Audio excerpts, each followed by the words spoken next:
fait Fichier, Nouveau document. Alors je prends une largeur de 1280 pixels pour une hauteur de 720 pixels. Vous pouvez l'adapter à la résolution de votre écran, c'est à vous de voir. Résolution par contre je prends 300 pixels par pouce en mode RVB 8 bits sur un fond blanc. OK pour valider, l'arrière-plan est verrouillé par un cadenas, double-clique sur celui-ci et en validant par OK, j'ai déverrouillé le calque. Ici, si vous n'avez pas le noir et le blanc comme couleur par défaut, vous appuyez sur la touche D pour réinitialiser les couleurs. Et avec le noir en premier plan, vous appuyez sur Alt et sur Supprimer et vous remplissez ainsi votre calque en noir. On va créer un nouveau calque, on fait Fichier, Importer et je vais prendre cette image que j'ai trouvée sur Google. Vous pourrez la récupérer en passant par le lien que je mettrai sur mon site. C'est une image au format PNG, comme vous pouvez le constater, ça permet de garder la transparence du détourage, ce qui est assez pratique. Par contre, c'est un objet dynamique, on le voit ce petit icône, on peut toujours faire un clic droit avec la souris et faire pixeliser le calque, même si ce n'est pas forcément utile. On vient créer un nouveau calque qui vient se mettre par-dessus le calque de notre danseur. On prend l'outil plume qui se trouve ici. À y être, on vient passer comme couleur de premier plan comme étant le blanc. Ici, par contre, il faut vous assurer d'être sur le mode tracé et pas sur le calque de forme. Et on va créer un lasso de lumière donc tout autour. Alors pour ce faire, déjà je vais mettre à 100%. Donc je reviens sur l'outil plume. Je vais créer un premier point ici. J'en crée un second, admettons ici. Je maintiens appuyé le bouton gauche de la souris et je fais un cliquer-glisser ainsi pour venir chercher une direction de courbe comme ceci. Je viens sur la jambe ici, je maintiens le bouton gauche de la souris appuyé et je fais glisser pour créer une autre direction et ainsi de suite jusqu'en bas. Donc voilà ce que l'on obtient très rapidement. On vient ensuite sur l'outil pinceau qui se trouve ici. Vous vous assurez d'avoir l'opacité et le flux à 100%. Vous faites un clic droit avec la souris, vous choisissez un diamètre de 5 pixels avec une dureté de 0. Vous revenez sur l'outil plume et là vous faites un clic droit avec la souris et vous faites contour du tracé. Vous venez chercher forme et vous cliquez sur simuler la pression et vous validez par OK. Je vais venir sur l'onglet tracé, je clique en dehors du calque de tracé pour désélectionner celui-ci. Je reviens sur les calques. Sur le calque 1 de notre lasso ici, on double-clique sur le calque, ce qui nous ouvre la palette de styles de calque. Et vous venez chercher lueur externe. Vous réglez l'opacité sur 75, le grossier sur 0, la taille sur 5 et l'étendue sur 50 et vous validez par OK. Après, suivant les dimensions de votre image, ces paramètres peuvent changer bien entendu. On vient ensuite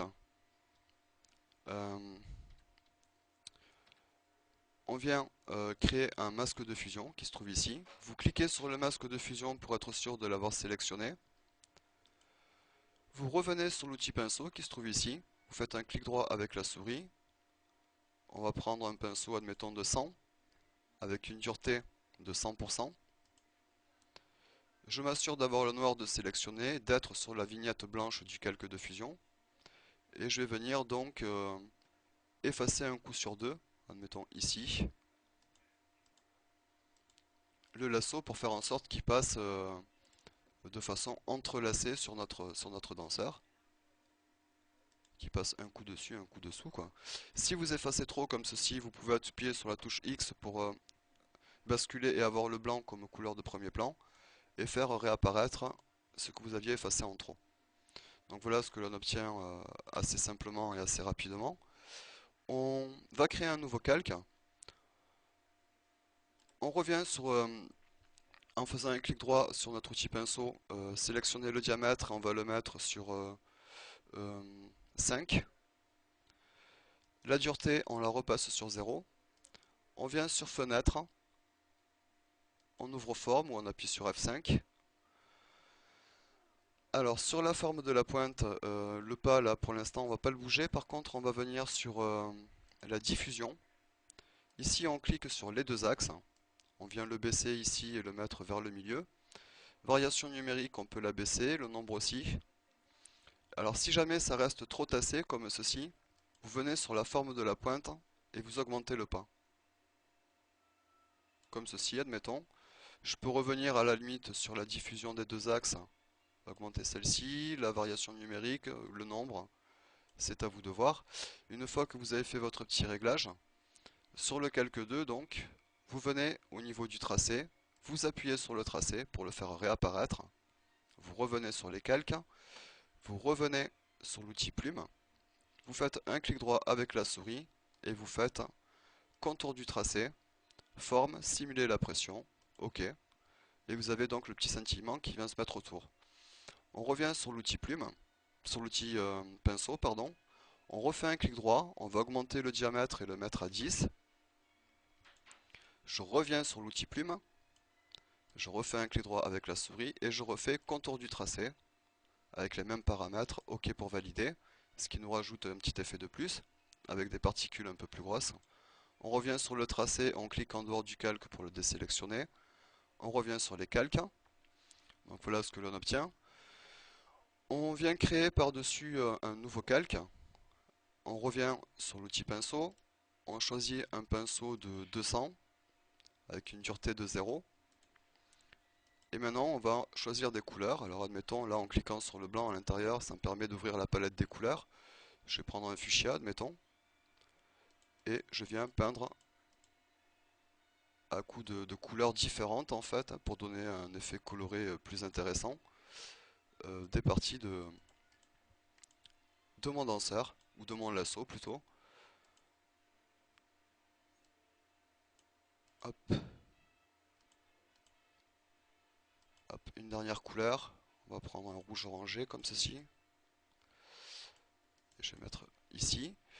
Maintenant ce calque là je le passe sur couleur pour obtenir ceci. Je fais CTRL J qui permet de dupliquer ce calque. Vous voyez qu'on a le calque 3 et le calque 3 copie. Et là celui-ci on le passe sur saturation pour obtenir ceci. On va créer par-dessus un calque de réglage teinte saturation et on vient baisser la saturation. Vous pouvez changer la teinte de votre effet. Après c'est à vous de faire vos petits réglages comme bon vous semble. Admettons comme ceci, OK pour valider. Je reviens sur le calque du danseur, Freestyle Dancer, je fais CTRL J pour dupliquer ce calque. Je vais prendre le calque qui est en dessous. J'appuie sur Shift et je sélectionne aussi le calque 0. Une fois que les deux calques sont sélectionnés et surlignés en bleu, je fais un clic droit avec la souris et je fais fusionner les calques. Une fois qu'ils sont fusionnés, je fais filtre, esthétique, soufflerie. Je le mets sur soufflerie avec une provenance de droite et je valide par OK pour obtenir ce genre de petit effet en plus. On revient sur le calque du danseur qui est au-dessus donc de notre effet. Je double-clique pour ouvrir dans le calque pour ouvrir la palette des styles de calque. On va y ajouter une ombre interne que l'on vient mettre sur moins 148 degrés à peu près. On va augmenter sa taille ainsi que sa distance. On peut augmenter son maigri, c'est-à-dire la puissance de l'ombre. Et on vient aussi rajouter un satin. On joue sur la distance et sur la taille. Alors je vais baisser la taille plutôt et augmenter la distance. OK pour valider. Et on peut toujours finir en rajoutant ici au-dessus du calque teinte saturation un nouveau calque de réglage qu'on va appeler niveau. Et on vient donc régler les niveaux comme ça nous intéresse en jouant sur les tons foncés, les tons moyens ou les tons clairs pour régler comme on désire notre composition. Admettons comme ceci, OK pour valider. Donc voici ce que l'on obtient en fait comme effet très rapidement. J'espère que ce petit tuto vous aura appris quelques trucs sur les effets de néon, des effets de couleur. Alors on pourrait travailler cette compo bien plus que cela, mais en 10 minutes j'aurai pas le temps hélas. Donc j'espère que vous aurez quand même pu apprendre quelques trucs et je vous dis à un prochain tuto sur namosgraphics.com. Bon travail à toutes et à tous.